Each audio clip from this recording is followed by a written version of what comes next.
Juan capítulo 14, versículos 1 al 6. Juan capítulo 14, versículos 1 al 6. Leamos esta porción. Dice: no se turbe vuestro corazón. ¿Creéis en Dios? Creed también en mí. En la casa de mi Padre muchas moradas hay. Si así no fuera, yo os lo hubiera dicho. Voy pues a preparar lugar para vosotros. Y si me fuere y os preparare lugar, vendré otra vez y os tomaré a mí mismo, para que donde yo estoy, vosotros también estéis. Y sabéis a dónde voy y sabéis el camino. Le dijo Tomás: Señor, no sabemos a dónde vas, ¿cómo pues podremos saber el camino? Jesús le dijo: yo soy el camino y la verdad y la vida. Nadie viene al Padre sino por mí. Hermanos, estamos siguiendo estos temas precisamente en estas predicaciones de los domingos por la tarde, en cuanto a los acontecimientos de los últimos tiempos. Y estamos predicando el libro de Apocalipsis. Yo espero que esto sea una bendición para usted en su vida.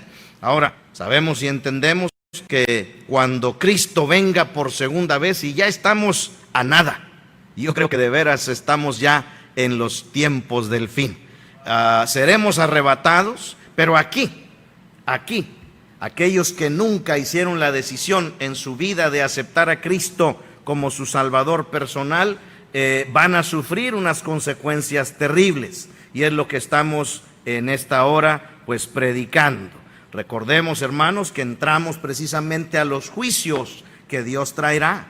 En primer lugar, hablamos acerca de ese libro con 7 sellos, el cual el único que fue digno de abrir los sellos es precisamente Cristo Jesús, el Cordero inmolado.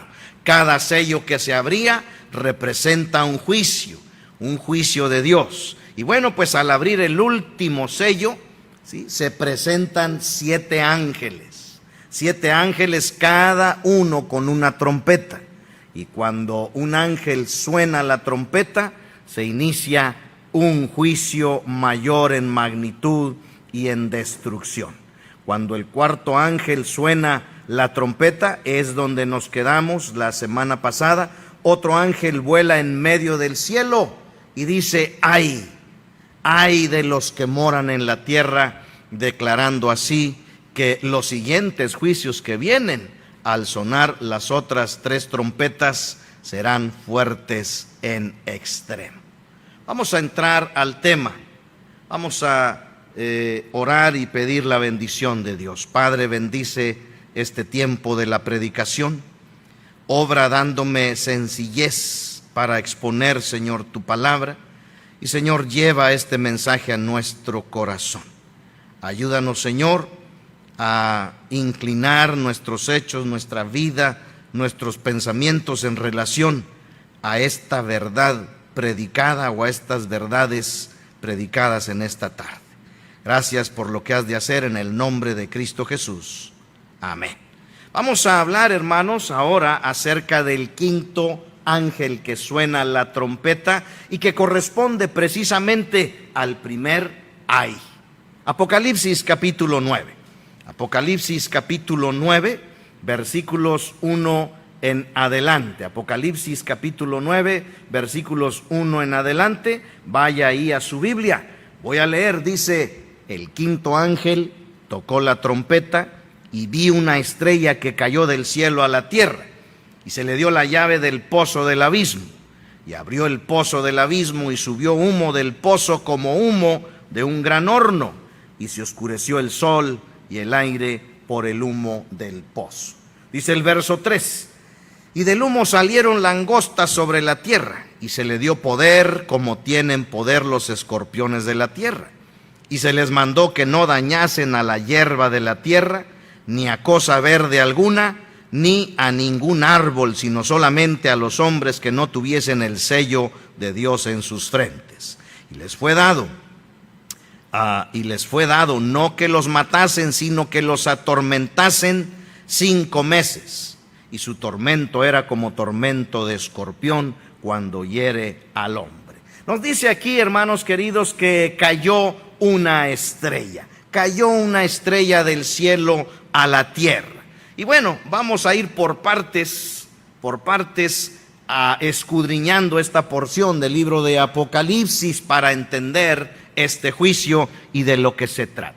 Desde que aquí nos dice que cae una estrella del cielo, hermanos, cabe preguntarnos aquí si la profecía en esta parte se refiere a una estrella literal o si el concepto debe ser entendido figurativamente.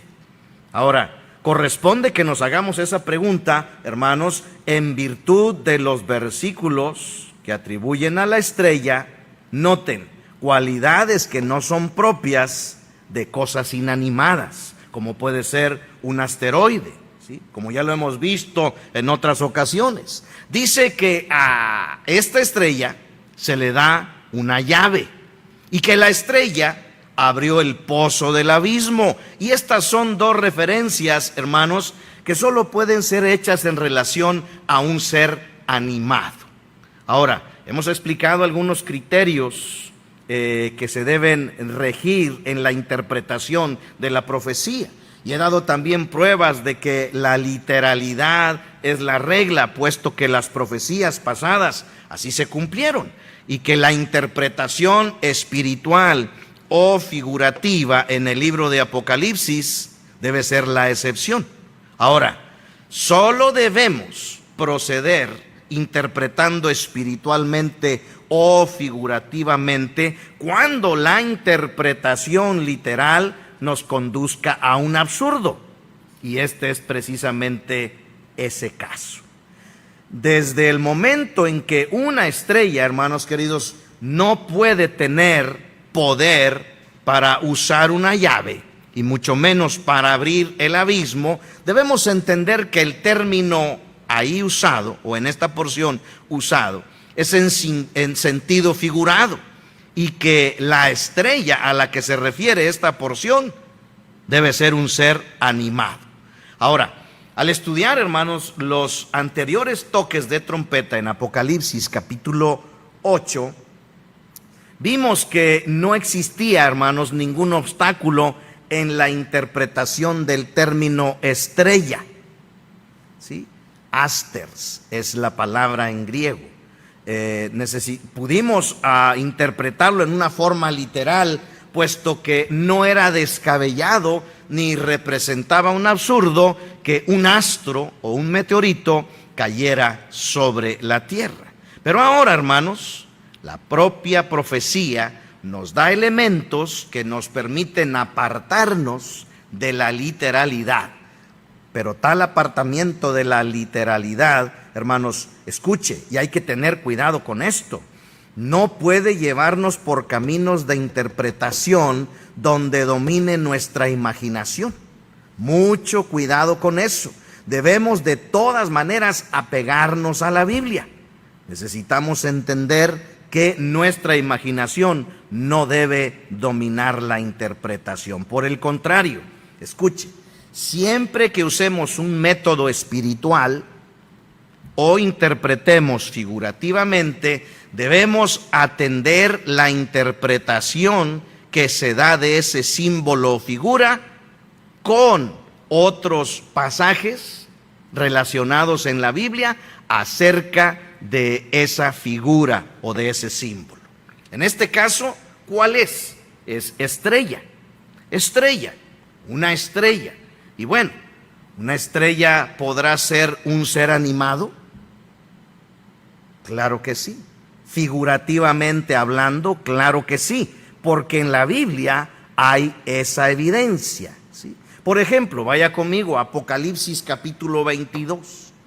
Apocalipsis capítulo 22, en el verso 16, la última parte, Cristo Jesús dice de Él mismo que Él es la estrella resplandeciente de la mañana. Ya tenemos una evidencia, ¿está conmigo? Ya tenemos una evidencia y estamos de acuerdo que eso no significa que Él es un astro literal, sino que la figura aplica. Ahora, en Apocalipsis capítulo 1 tenemos otro ejemplo. Allá en Apocalipsis capítulo 1, versículo 20, se nos dice que las 7 estrellas con las que aparece Cristo en la visión de Juan son los ángeles de las 7 iglesias. Note lo que dice Apocalipsis 1:20, voy a leer. Dice: el misterio de las 7 estrellas que has visto en mi diestra y de los 7 candeleros de oro. Las 7 estrellas son los ángeles de las 7 iglesias. Y los 7 candeleros que has visto son las 7 iglesias. Aquí nuevamente hace alusión a una estrella, pero refiriéndose figurativamente a un ser animado. Entonces, no constituye un absurdo en esta ocasión, aquí en Apocalipsis capítulo 9, entender que esa estrella a la que se le da una llave y que abre el pozo del abismo, no se trata en esta porción de un asteroide, de un meteorito, sino que se trata de un ser animado. Lo entendemos. El uso de este símbolo en la Biblia, hermanos, nos está llevando a esa evidencia que puede sustentar el hecho de que en esta porción la estrella es un ser animado. Estamos de acuerdo porque por más que en el original griego sea usado el término asters, aquí no se está usando el término en la misma forma en la que, por ejemplo, en Apocalipsis capítulo 6, versículo 13, cuando dice: y las estrellas del cielo cayeron sobre la tierra, ¿sí? Entendemos que ahí en Apocalipsis capítulo 6 se trata de esos astros, las estrellas. Lo que quiero decir es que el término estrella, hermanos, debe ser interpretado según el contexto y sin pasar por alto las reglas de aplicación y desaplicación de la literalidad que ya he mencionado acerca del libro de Apocalipsis. Entonces, en este caso,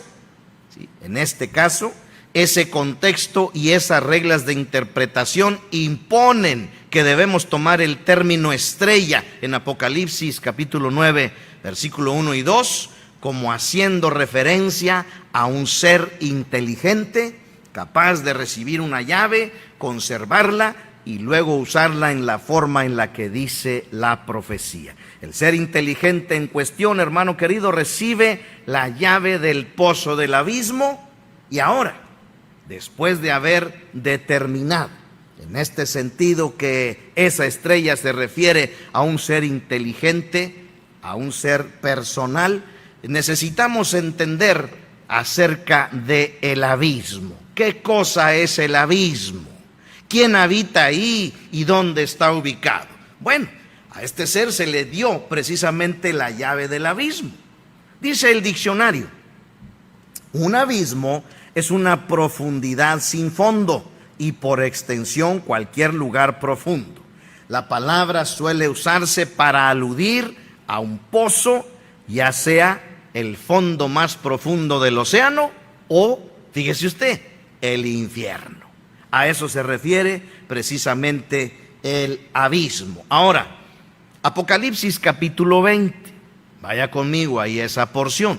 Apocalipsis capítulo 20, versículos 1 al 3, es un pasaje que nos va a ayudar mucho en la búsqueda de las respuestas a esta pregunta: ¿qué es el abismo?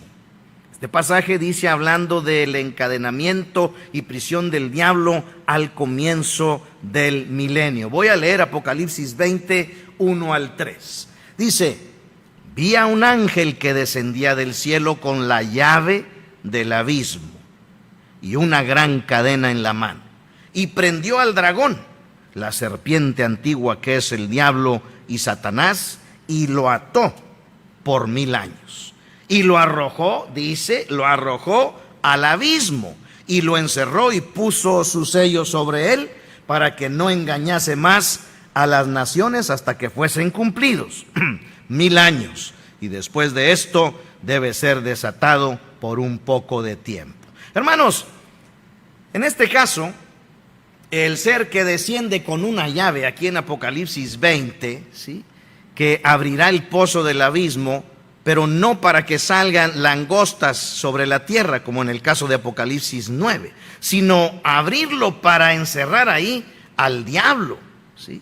Al diablo. Ese ángel tendrá la llave del abismo y tendrá también una cadena para atarlo por 1000 años. Amén. Entonces este pasaje de Apocalipsis 20 nos permite ver que la llave es entregada a este ser y el abismo corresponde, escuche, a un lugar de prisión, a un lugar de detención, noten, de seres o de espíritus malignos. Hay otra porción que nos da luz acerca del abismo. Vaya conmigo a Apocalipsis capítulo 17. Apocalipsis, perdón. Apocalipsis capítulo 17, versículo 8. Dice la Escritura: la bestia que has visto era y no es, y está para subir del abismo e ir a perdición. Y los moradores de la tierra, aquellos cuyos nombres no están escritos desde la fundación del mundo en el libro de la vida, se asombrarán viendo la bestia que era y no es y será. Hermanos, aquí nos habla de esta bestia, del anticristo. Esto no significa que el anticristo vaya a subir del abismo, sino que el espíritu que lo controla vendrá de ahí, del abismo, puesto que el abismo, como vimos, es un lugar de estadía de espíritus malignos. Ahora, ¿qué podemos concluir en cuanto al abismo? Ya concluimos acerca de esa estrella, que es un ser animado, bien puede ser un ángel. Ahora, ¿qué podemos concluir en cuanto al abismo? Número uno, que el abismo es una profundidad sin fondo, ¿sí? Una profundidad como el océano o bien el infierno. ¿Está conmigo? Número dos, que el abismo es un lugar de prisión.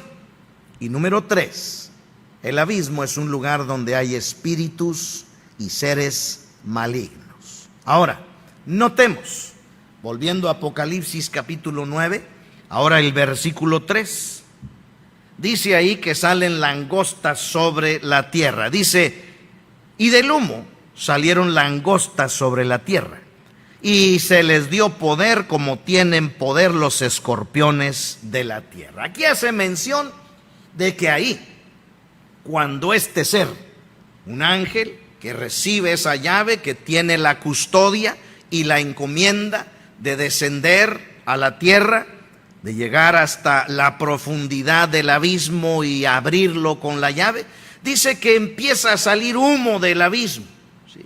Literal, y que de ahí salen langostas sobre la tierra. Muy interesante.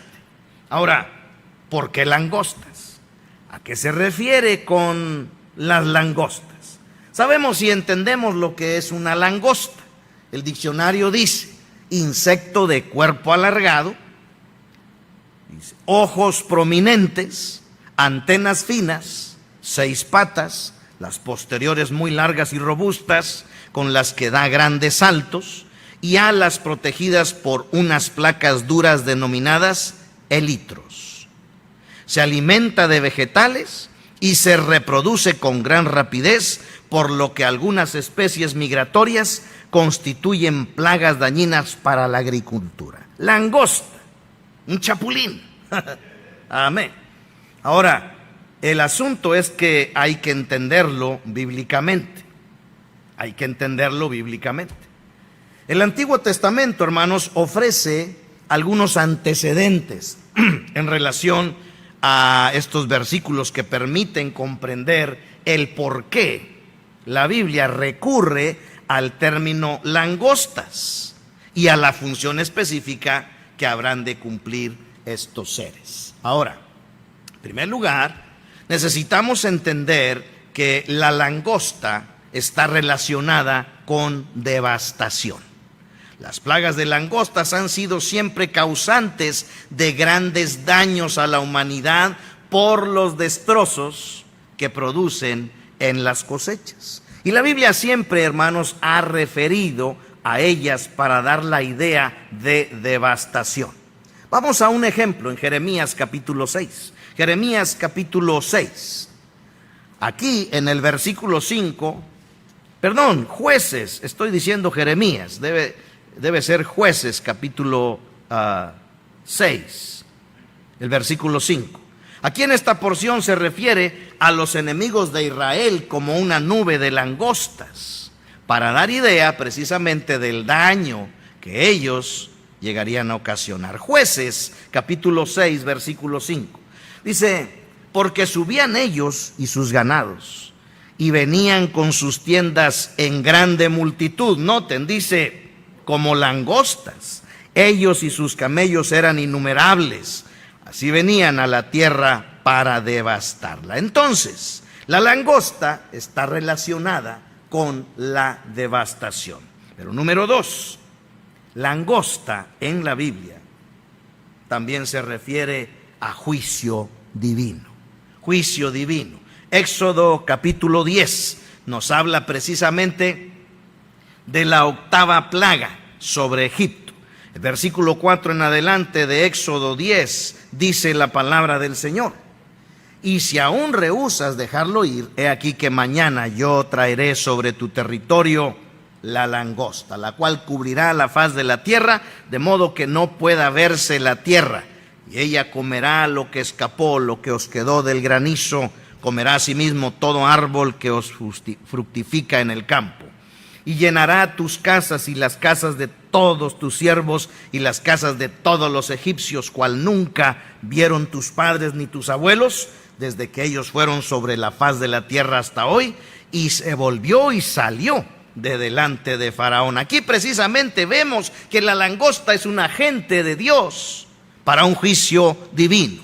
Esta plaga sobre Egipto, amén. Ahora, necesitamos entender esto, y entendiendo que eso es solo la idea de la langosta como agente destructor y no otra cosa, lo que debemos rescatar del Antiguo Testamento para interpretar este pasaje. Porque evidentemente, hermanos, las langostas a las que se refiere Apocalipsis capítulo 9 no pertenecen a la misma especie de langostas de Éxodo 10. Pero más adelante vamos a ver a qué especie de langosta se refiere. Vamos escudriñando el pasaje, Nos habla de la langosta, pero noten que tienen poder muy especial y acción muy especial. Hermanos, la profecía dice que las langostas recibieron un poder, y eso es indicativo de algunas cosas. Número 1, que las langostas son capaces de administrar un poder que les es encargado, y que por lo tanto no son langostas comunes y corrientes, chapulines, como las que vimos en Éxodo.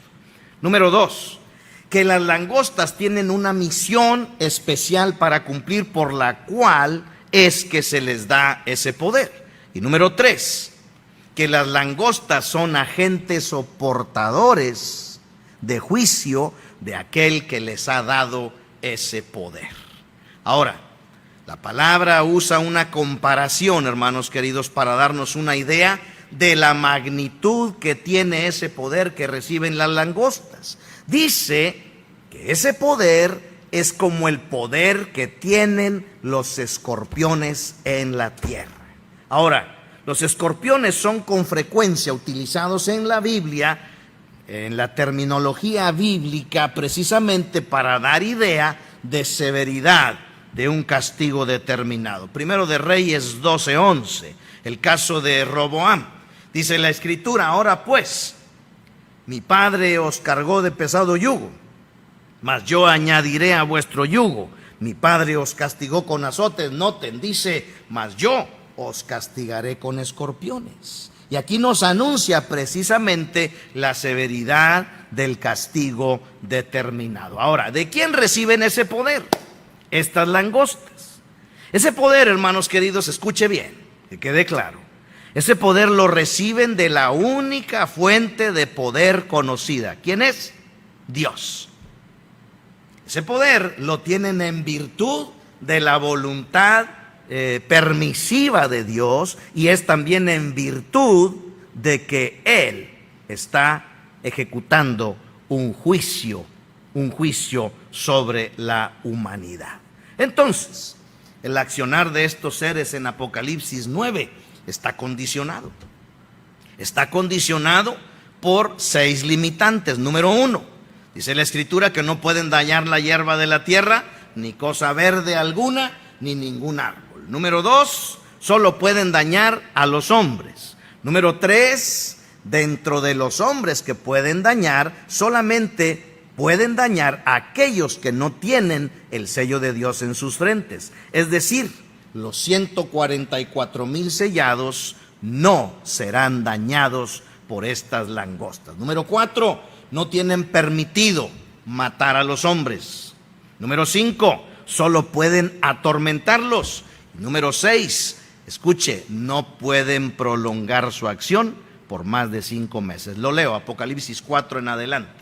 Y se les mandó que no dañasen a la hierba de la tierra, ni a cosa verde alguna, ni a ningún árbol, sino solamente a los hombres que no tuviesen el sello de Dios en sus frentes.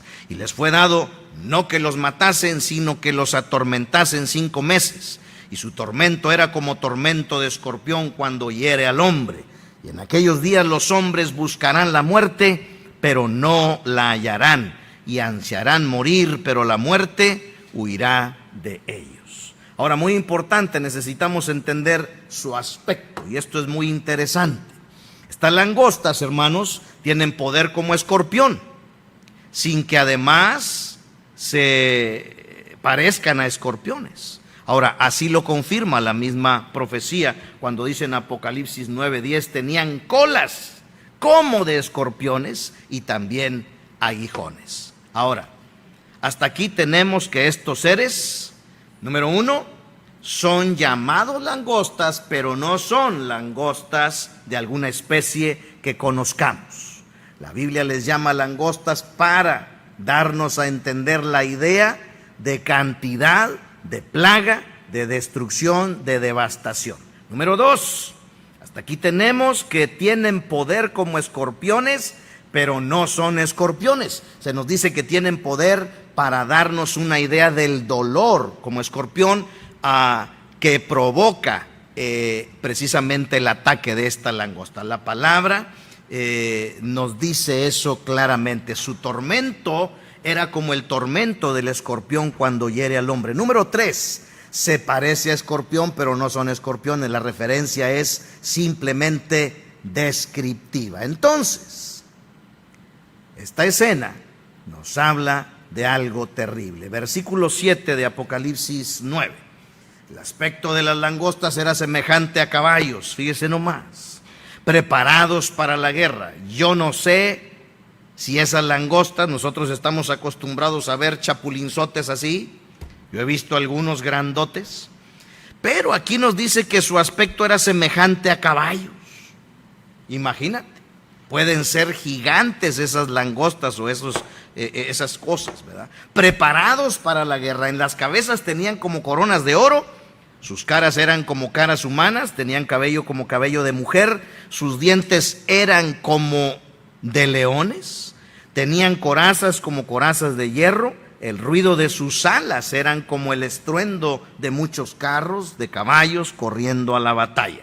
Dice el verso 10, tenían colas como de escorpiones y también aguijones, y en sus colas tenían poder para dañar a los hombres durante 5 meses. Durante ese tiempo habrá sobre la tierra, escuche, no se pierda de esto, durante ese tiempo habrá sobre la tierra criaturas extraordinarias, salidas del mismo infierno.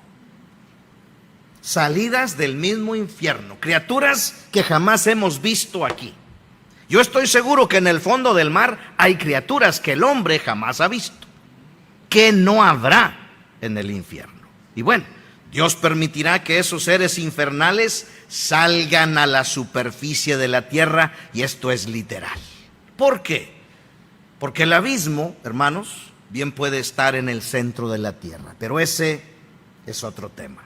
Amén. Ahora, vaya conmigo a una escritura que sostiene esta idea. Marcos capítulo 9. La langosta es un insecto es un gusano. Y note el verso 43 y 44 de Marcos 9. Si tu mano te fuera ocasión de caer, córtala, mejor te es entrar en la vida manco que teniendo 2 manos ir al infierno, al fuego que no puede ser apagado. Noten, donde el gusano de ellos no muere y el fuego nunca se apaga. Ahí nos habla de un gusano que no muere, de un gusano que está en el infierno para atormentar a aquellos seres que van a ser perpetuados en el infierno por no haberse arrepentido. Entonces, mucho cuidado.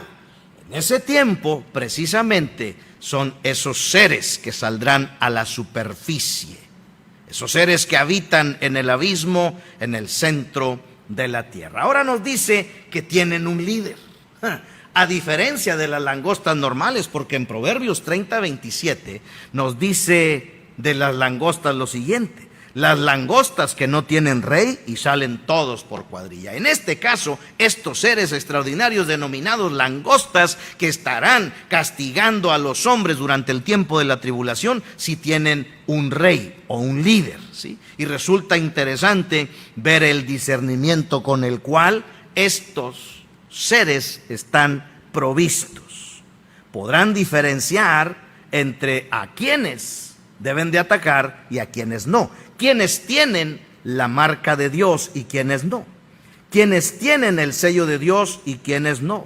Tendrán también el tiempo determinado y será cumplido, será durante 5 meses. Y tienen la orden de no matar, sino de atormentar. Ahora tendrán un rey sobre ellos. ¿Cuál es ese rey? Dice aquí la Escritura en Apocalipsis que su nombre es Apolión o Abadón. Apolión o Abadón, ¿sí? Ahora, necesitamos entender bien esto. Vamos ahí a Apocalipsis, por favor, capítulo 9. Apolión o Abadón. Note lo que dice esta porción en la Escritura. Déjeme nomás llegar. Apocalipsis capítulo es el 9. Dice: y tienen por rey, versículo 11, sobre ellos al ángel del abismo, cuyo nombre en hebreo es Abadón y en griego Apolión. Ahora, esto es interesante. Debemos de entender que es muy probable que este ángel del abismo no sea un demonio, sino un ángel de Dios. Un ángel de Dios que está sobre el abismo. ¿Por qué? Porque en Apocalipsis 20 es muy probable que ese ángel que tiene la custodia del abismo sea el que tiene la llave para encerrar al demonio y la autoridad de parte de Dios para hacerlo. Si fuera demonio no encerraría a su líder, ¿sí? Ahora, Apolión y Abadón, ¿qué significa? Es la misma palabra en 2 idiomas distintos. Significa exterminador y es un ángel destructor. Y déjeme decirle que la Biblia sostiene esta verdad. ¿Por qué? Porque Dios tiene ángeles destructores y no necesariamente son demonios. Vaya conmigo al pasaje de Génesis capítulo 19. Génesis capítulo 19. Dios mandó precisamente 2 ángeles para que destruyeran a Sodoma y Gomorra y llegan con Lot. Dice el versículo 10 de Génesis 19. Entonces los varones alargaron la mano, estos son los ángeles, y metieron a Lot en casa con ellos y cerraron la puerta. Sigue diciendo. Y a los hombres que estaban a la puerta de la casa hirieron con ceguera desde el menor hasta el mayor, de manera que se fatigaban buscando la puerta. Y dijeron los varones a Lot: ¿tienes aquí alguno más? Yernos o tus hijos y tus hijas y todo lo que tienes en la ciudad, sácalo de este lugar. Verso 13, porque vamos a destruir este lugar, por cuanto el clamor contra ellos ha subido de punto delante de Jehová. Por tanto, Jehová nos ha enviado para destruirlo. Amén. Ahora, ¿cuál es la reacción de los hombres? Hermano, sin duda que ante esos seres extraños que salieron a la superficie de la tierra, ellos estaban en terror, ¿sí?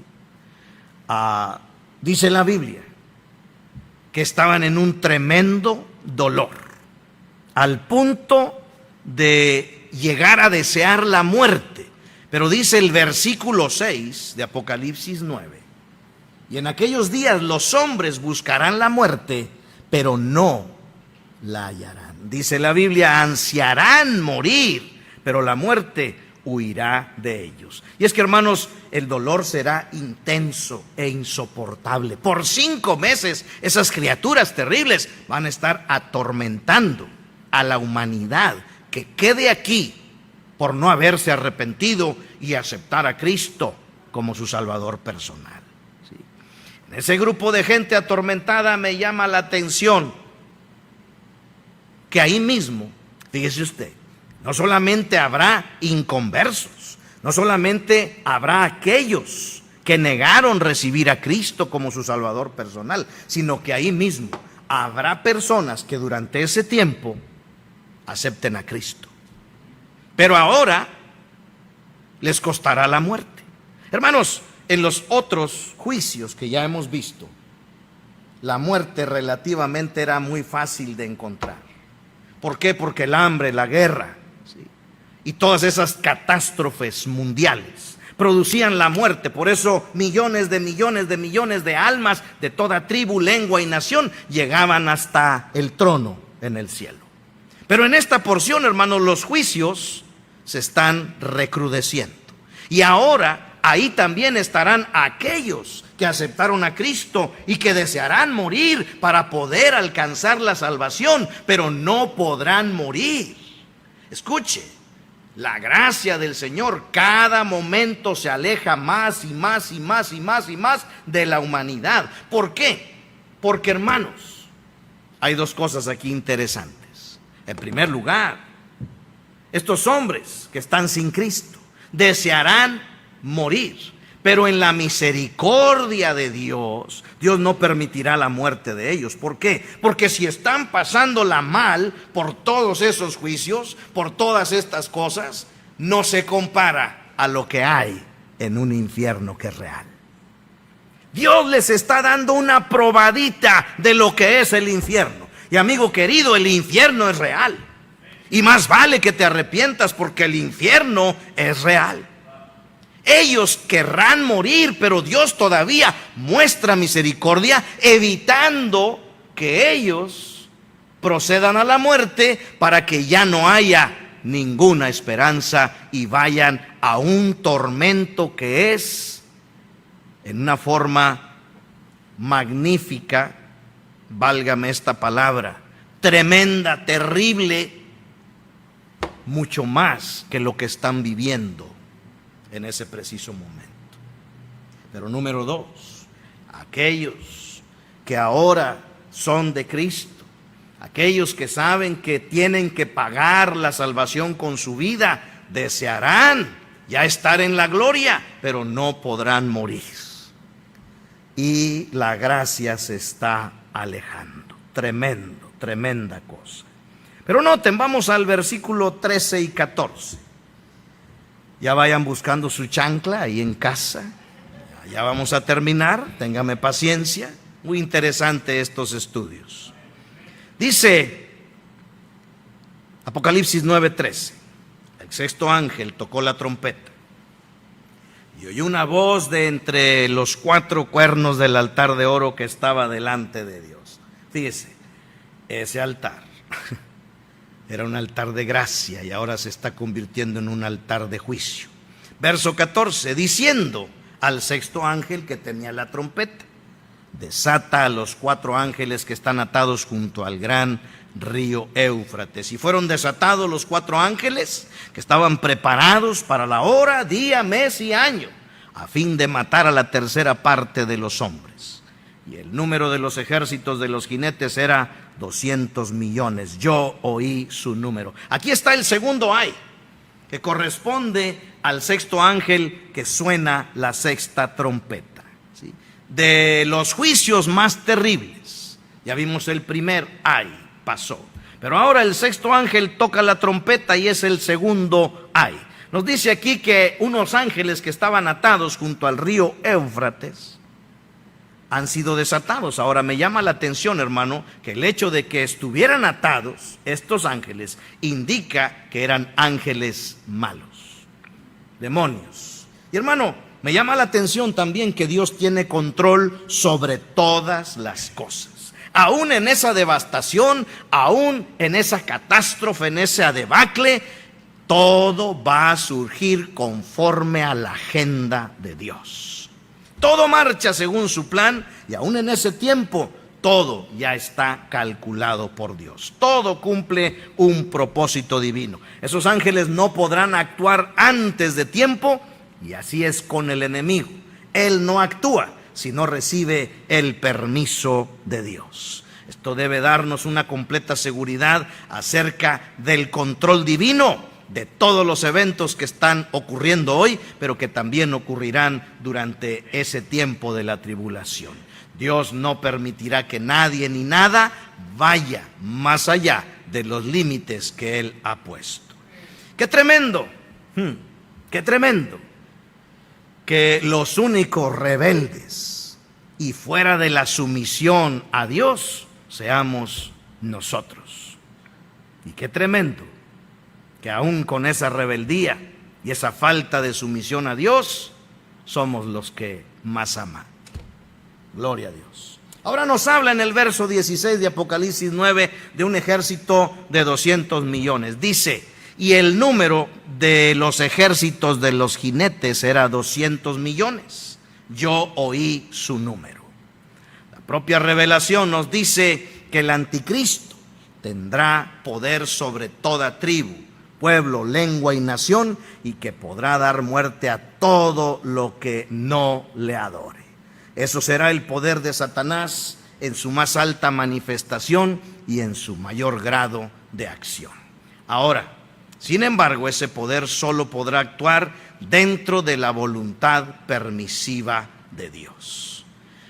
Hermanos, estos ángeles van a estar al mando de un ejército compuesto por 200 millones. Algunos intérpretes defienden la postura de este ejército en cuanto a que es China y se apoyan en esto porque justamente el ejército de este país tiene esta cifra. Pero será muy interesante ver de quién se trata este ejército compuesto por 200 millones, comandado por esos ángeles que van a ser sueltos durante ese tiempo de la gran tribulación. No se pierda el siguiente de la serie. Vamos a terminar en esta tarde con esto. Necesitamos entender, hermanos queridos, necesitamos entender que cada vez los juicios de Dios serán más severos. Esto ocurrirá cuando Cristo venga, y Él ha prometido venir por segunda vez. Y yo en una forma personal, y usted no me dejará mentir, creo que ya estamos muy cerca de ese acontecimiento. Cuando Cristo viene, los que somos de Él, los que nos hemos asegurado, seremos arrebatados y no veremos ninguno de estos juicios. Pero si tú no eres salvo, debes de tener cuidado. ¿Por qué? Porque déjame decirte que el infierno es un lugar real. Pero Dios en su misericordia te está dando oportunidad tras oportunidad de que al fin puedas entender tu condición y puedas aceptar la solución. Arrepiéntete, acepta a Cristo. No te ofrecemos una religión, te ofrecemos la comunión con Cristo a través de su evangelio y la salvación que Él prometió a todo aquel que se arrepiente y lo recibe por fe. Vamos a tener una palabra de invitación en esta hora, ahí con los ojos cerrados, nadie mirando. Hermano en Cristo, si tú eres salvo y estás seguro de tu salvación, dale gracias a Dios, que no vamos a experimentar estas cosas. Valora la salvación, vive de acuerdo a la voluntad de Dios. ¿Por qué no doblas tu rodilla ahí donde estás? Hermanos, es que la salvación es mucho más que Juan 3:16. Es que la salvación es mucho más que venir a la iglesia. Es que la salvación que conlleva el precio que Cristo pagó en la cruz nos libra de tantas cosas. Nos da privilegios, como vimos en la mañana. El tesoro más grande que podemos encontrar sobre esta tierra es ser parte del reino de los cielos. Dale gracias por tu salvación. Dale gracias por la salvación de tus seres queridos, de tus padres, de tu esposa, de tu esposo, de tus hijos, de los abuelos. Dale gracias porque pudimos alcanzar esa salvación de la cual todavía no hemos visto esa consumación en nuestra vida, pero tenemos la seguridad de que si la muerte nos toca, estaremos en esa mansión gloriosa, porque Él lo prometió y es fiel para que donde yo estoy, vosotros también estéis. Dale gracias a Dios, valora la salvación. Vivamos de acuerdo a su palabra. Gózate en esta tarde porque ninguno de estos juicios vendrán sobre ti, hermano querido. Aún en la tribulación veremos la misericordia de Dios extendida a la humanidad, porque el hecho de que los hombres durante ese tiempo no alcancen la muerte es una esperanza de vida eterna que Cristo les da. Pero te hablo a ti, mi amigo, que en esta tarde nos está siguiendo y que no tienes la seguridad al 100% de que si la muerte te toca vas a ir al cielo. Quizá pienses, bueno, a lo mejor tengo un rincón allá en el cielo. A lo mejor, si Dios quiere, déjame decirte que Dios sí quiere, y ya Él estableció en su palabra la forma, el camino para que nosotros podamos tener la seguridad al 100% de que cuando Cristo venga o la muerte nos alcance, vamos a estar con Él. Prepárate ya, decídete ya. ¿Por qué? Porque el infierno es un lugar real. Hemos visto esta clase de seres infernales, seres extraordinarios que estarán ejerciendo juicio sobre la tierra, que saldrán de ese abismo del infierno y ejecutarán esos juicios terribles. Pero si la muerte te alcanza antes, tú pasarás una eternidad en ese lago de fuego junto con estos gusanos que no morirán, sino que ejecutarán esos terribles juicios contra ti, ese terrible tormento. Y no será cuestión de un minuto, ni de una hora, ni de 5 años, será por una eternidad. Más vale que te arrepientas y recibas a Cristo, porque el infierno es real. Acepta a Cristo. Valora la misericordia que Dios tiene para ti en este momento, que te está dando la lucidez de reconocer tu condición y que está dando la oportunidad de hacer la decisión más importante de tu vida: arrepentirte y recibir a Jesús como tu Salvador personal. Por favor, si yo pudiera hacerlo por ti, lo haría, pero esta es una decisión personal. Tú tienes que orar, tú tienes que hacerlo de corazón y recibir a Jesús como tu Salvador personal. Te voy a decir cómo. Si tú en este momento quieres tomar esa decisión, haz esta oración. Cierra tus ojos, habla con Jesús, dile en tu mente, desde tu corazón: Señor Jesús, yo reconozco que soy un pecador. Te pido perdón, me arrepiento de mi pecado, porque entiendo que mi pecado me lleva a una condenación. Perdóname. Señor Jesús, gracias, porque tú, al ir a la cruz, número 1, recibiste el castigo que yo merecía. Tú tomaste mi lugar. Pero número 2, tú pagaste el precio de la vida eterna. Y en esta hora te recibo y te reconozco como mi único y suficiente Salvador. Te invito a venir a mi corazón y a que seas el Señor de mi vida. perdona mi pecado, limpia mi maldad, y te pido que en tu gracia y en tu misericordia me des en este momento el regalo de la vida eterna. Te lo pido en tu nombre. Amén. Si tú hiciste esa oración, déjanos saber.